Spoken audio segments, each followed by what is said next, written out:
আসসালামু আলাইকুম ভিউয়ার্স, আশা করি ভালো আছেন সবাই। আলহামদুলিল্লাহ আমিও ভালো আছি।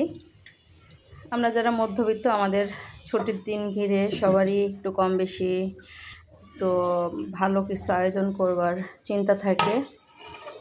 আর আমরা তো মানুষ, সামাজিক জীব, তো অনেক সৌজন্যতায় আমাদের রক্ষা করতে হয়। যত রকম সমস্যা থাকুক, মন খারাপ থাকুক, বা কয়দিন ধরে ঘটে যাওয়া যে ঘটনাগুলো ঢাকাতে আসলেই হৃদয় বিদারক এবং আসলেই অনেক, বিশেষ করে সন্তানের বাবা মায়ের জন্য অনেক আতঙ্কের এবং কষ্টদায়ক। তো অবশ্যই আমরা এখনকার যারা মা, আমাদের সকলেরই সন্তান নিয়ে সবসময় একটা আতঙ্ক মনে কাজ করে এবং ভয় কাজ করে, কিছুই ভালো লাগে না।